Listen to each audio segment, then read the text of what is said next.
So a couple of days ago, I was scrolling through Instagram like the little goblin that I am. And recently I kept seeing the same video of the same guy being caught with his pants down, literally in a drive-thru. I thought it was just another meme of a guy being really creepy, and I mean it is, but since I am unemployed, I did a little more research into this. At first, looking at these kind of videos, I was like, oh, this is just weird, but diving deeper into the video and looking more into the context and what happened after that, it's really depressing. So before I explain what actually happened, let me start at the beginning of the story. This incident happened on January 8th. So I'm really tardy to the party. There's basically no one else here. A man named Nautica Malone was caught in a Bikini Beans drive-thru with his entire lower half exposed. For those who don't know what Bikini Beans is, I had no idea what it was until I looked deeper into this topic. It's pretty much a coffee shop where every single employee is female and in a bikini, hence the name Bikini Beans. So honestly, I feel like the main people pulling up to this shop, since it's filled with a bunch of half-naked women, are middle-aged perverts. So I'm not entirely surprised that this incident took place there.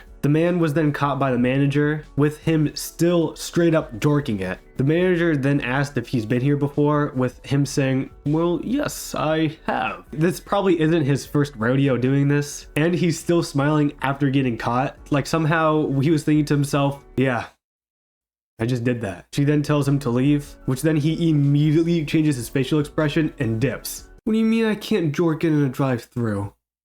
While he's driving off, the woman then takes a video of his license plate, which she could then use to give to the police so they can locate him. And that's where the video ends off. I'll show you the clip so you have more context of the situation. You can't see his dingling in the original video itself. However, I like to play it safe, so I'm gonna censor a part of the video.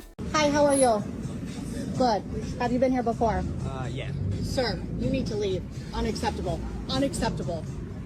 Call 911. Now this is where the story actually starts to get sad. People quickly saw this clip and started spreading it everywhere like a virus. It was like an infection the way it was spreading around the internet. And 3 days later, Nautica committed.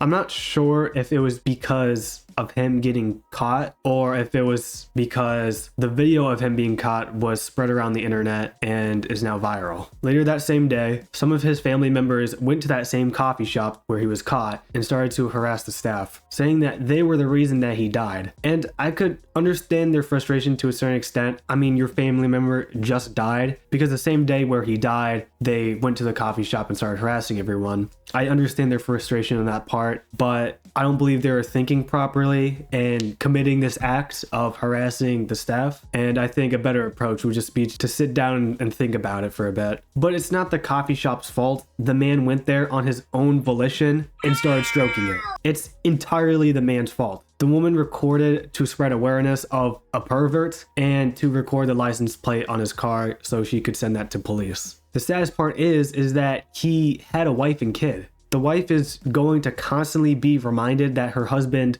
himself because he was getting freaky with himself in a drive-thru. And now his son is going to grow up without a father figure, which can be insanely detrimental to a kid. Here are some negative effects that a kid can have without having a father. Not only that, but here's a bit of a stretch. When he grows up and someone recognizes that he's the son of Nautica, whether from looking at the kid himself or the mother, he's going to face a lot of bullying and ridicule for being related to the guy. The owner of the coffee shop where the incident took place actually responded to the incident by stating, "Our thoughts and prayers are with the family of the individual involved during this difficult time. As a company, the safety of our employees is always our top priority. In this case, an individual chose to commit a crime at one of our locations. We take incidents like this very seriously and remain committed to protecting our team and maintaining a safe and respectful environment." This also isn't the first time someone was caught fiddling with themselves in a drive-thru. There was a couple other instances of this happening as well, even at another coffee shop. I mean, at this point, anything could happen, bro. I wouldn't be surprised if someone was riding a princess bike in a drive-thru fully naked. So this situation is just really depressing and sad. Not only did this guy kill himself, he also left his entire family and his son without a father, all because he was gooning in a public place. Moral of the story, never goon. That's pretty much it. I'll see you in the next video. Peace.